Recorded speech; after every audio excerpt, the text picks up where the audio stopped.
Assalamualaikum warahmatullahi wabarakatuh. Alhamdulillahirabbil alamin wa bihi nasta'in wa ala umuri dunya waddin wa ala alihi wa ashabi ajmain. Amma ba'du. Anak-anak kelas 11 yang Bapak cintai, yang Bapak sayangi, yang Bapak doakan, mudah-mudahan kita semua berada dalam kesehatan, dalam kebaikan, dalam keselamatan. Semangat terus dalam menjalankan pembelajaran, melakukan perilaku terpuji, melakukan hal-hal yang baik, dan mari kita hindarkan diri dari perilaku-perilaku tercela, perilaku-perilaku yang menimbulkan permusuhan dan fitnah. Selanjutnya, pada kesempatan kali ini izinkan Bapak menyampaikan pembelajaran lewat media online ini karena kebetulan pada hari ini Bapak berhalangan langsung memberikan materi tatap muka. Semoga tetap pada esensi materi yang sesungguhnya. Pada kesempatan kali ini, materi yang akan Bapak sampaikan adalah tentang khutbah, tabligh dan dakwah. Pengertian khutbah ini berasal dari kata khotoba yahtubu khutbatan, yang artinya memberikan nasihat iman dan takwa pada rangkaian ibadah di tempat khusus, biasanya di masjid atau mungkin di tempat-tempat lainnya yang dikhususkan untuk ibadah. Khutbah ini menjadi wajib dan rukun dalam sholat, bahkan juga akan menentukan sah tidaknya sholat, seperti dalam khutbah Jumat yang dilakukan sebelum sholat Jumat dan khutbahnya sebanyak 2 kali. Maka yang memberikan khutbah atau yang menasehati disebut dengan khatib. Sedangkan pada ibadah-ibadah lain, khutbah seperti pada sholat id, sholat gerhana, sholat istisqa, ini hukumnya sunnah. Dilakukan biasanya setelah sholat selesai dilaksanakan. Syarat sah khutbah, agar khutbah ini sah, maka khatib harus laki-laki. Kedua, dapat didengar seluruh jamaah. Jadi khatib suaranya harus lantang dan jelas. Khatib harus suci dari hadas kecil dan hadas besar. Dia tidak sedang berjunub dan memiliki air wudu. Khatib suci dari najis, baik itu badannya maupun anggota tubuhnya dan pakaiannya. Khatib juga menutup aurat, berdiri bagi yang mampu, memahami ilmu-ilmu agama, dan fasih dalam membaca Al-Quran. Rukun khutbah atau sesuatu yang harus dipenuhi oleh khatib dalam khutbah, apabila tidak dipenuhi maka khutbahnya tidak sah, bahkan akan mempengaruhi kepada pahala sholat, tentunya pada sholat Jumat. Yang pertama, membaca hamdalah. Khatib biasanya membaca khutbah diawali dengan Alhamdulillah. Singkatnya, tapi lebih lengkapnya Alhamdulillahirabbil alamin wa bihi nasta'in amma ba'du. Yang kedua, membaca syahadat.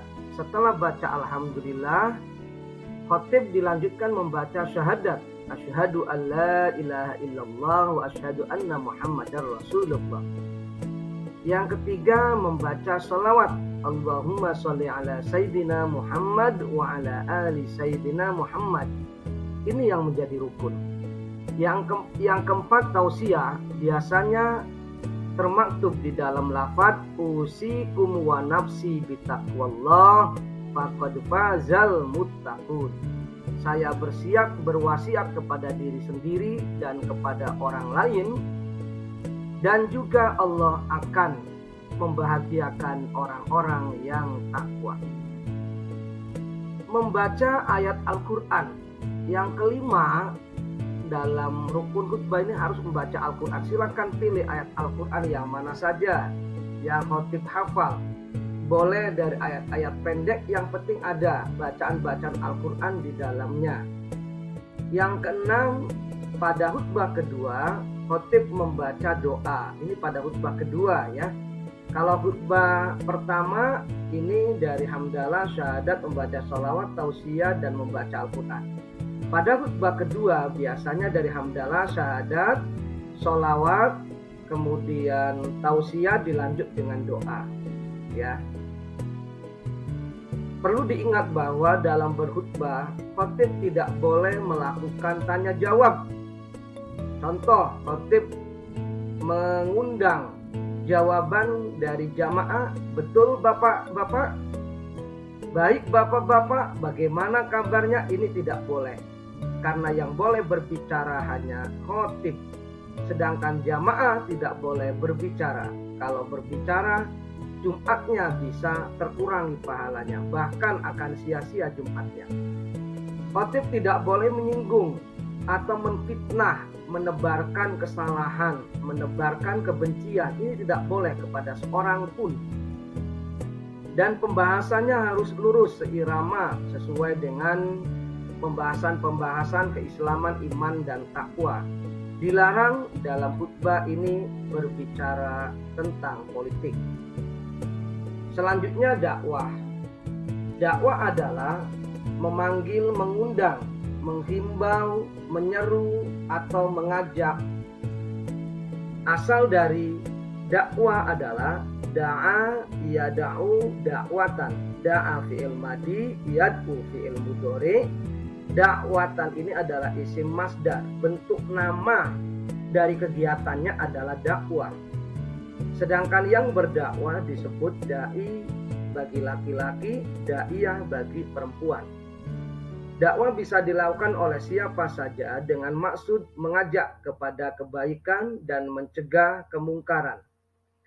Dakwah terbagi 3. Yang pertama, dakwah bil qalam atau dengan tulisan.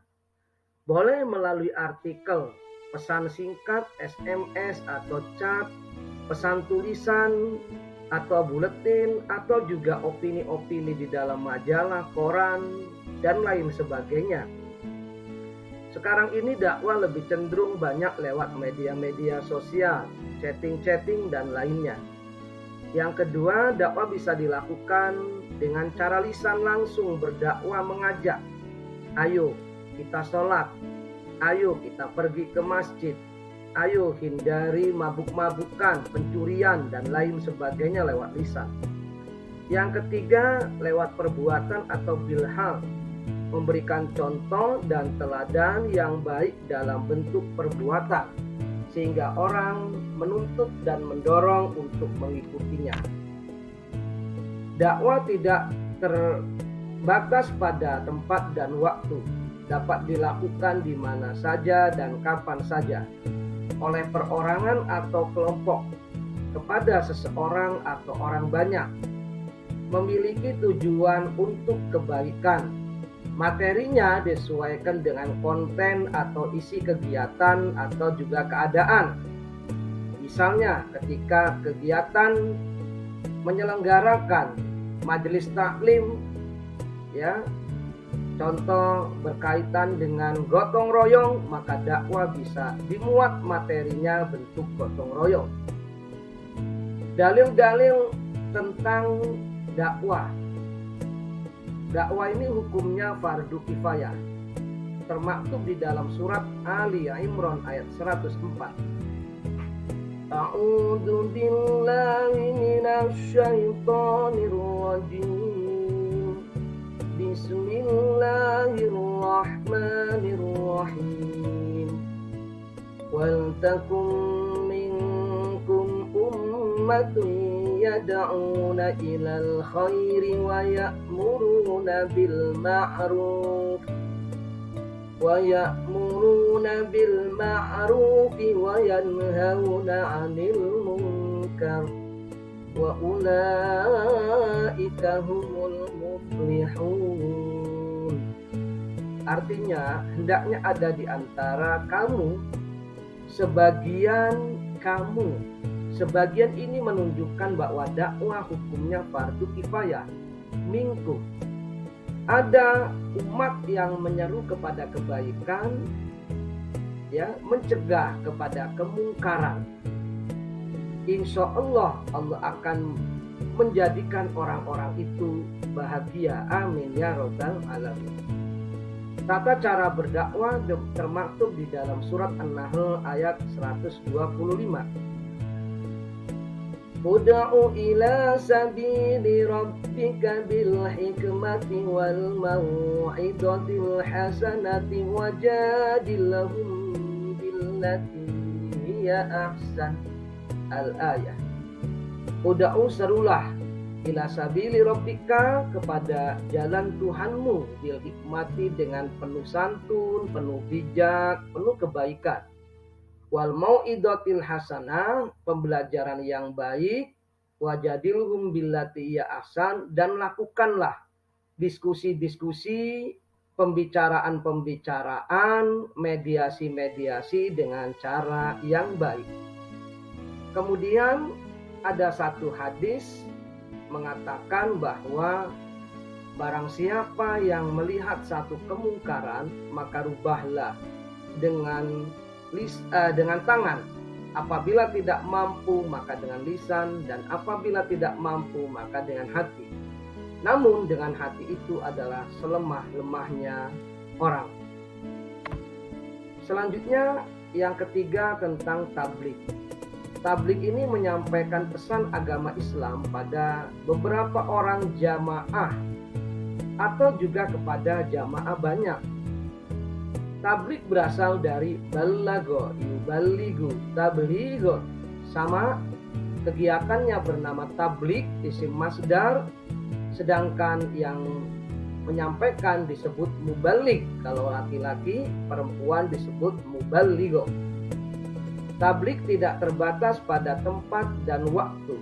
Biasanya di tempat terbuka dan kajiannya lebih luas. Dibolehkan membahas tentang seluruh sendi-sendi atau seluruh materi-materi tentang kehidupan, tentang alam, umum, agama, dan boleh tentang pemerintahan, tentang sosial, tentang ekonomi. Silakan di dalam tabligh. Tidak ada syarat dan rukun tertentu, yang penting harus dengan cara yang baik dan boleh dilaksanakan dengan gaya dan gestur tubuh, serta dapat berdialog dengan jamaah. Betul Bapak Ibu? Semuanya dalam keadaan sehat, dalam keadaan baik. Ini boleh dalam tabligh.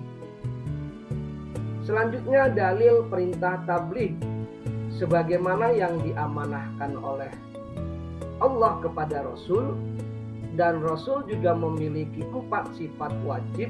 Salah satunya adalah sifat tabligh, yaitu wajib mempunyai kemampuan komunikasi, menyampaikan risalah-risalah ajaran-ajaran Islam. Kita sebagai umatnya, maka kita harus melanjutkan, kita harus mengikuti jejak Rasul untuk menjadi penyampai, untuk menjadi pendakwah, untuk menjadi mubaligh. Dalam Al-Quran surat Al-Ma'idah ayat 67, A'udzu billahi minasy syaithanir rajim. Ya ayyuhar rasul balligh ma unzila ilaika min rabbik. Wa in lam taf'al fama ballaghta risalatahu. Wallahu ya'simuka minan nas. Innallaha la yahdil qaumal kafirin. Wahai Rasul, sampaikanlah apa-apa yang diturunkan kepadamu dari Tuhanmu. Jadi Rasul diperintahkan untuk menyampaikan apa saja yang Allah turunkan kepadanya. Ya, termasuk kita pun juga demikian, harus mengikuti sifat dan kebiasaan-kebiasaan Nabi untuk menjadi mubaligh. Innallaha la yahdil qaumal kafirin. Walaupun Allah sudah mencap tidak akan memberikan petunjuk kepada orang-orang kafir, tapi kita punya kewajiban untuk menyampaikannya. Dilanjut dengan hadis Nabi, balighu anni walau ayah, sampaikanlah dariku walau satu ayat. Sedikit yang kita miliki, sedikit yang kita mampu sampaikan, bagikan kepada orang lain. Demikian materi tentang khutbah, dakwah, dan tabligh. Semoga bermanfaat dan bisa dijadikan pedoman. Semoga kita menjadi pendakwah, menjadi dai, menjadi mubalik-mubalik yang baik, menebar kebaikan, mencegah kemungkaran. Alhamdulillahirabbil alamin. Assalamualaikum warahmatullahi wabarakatuh.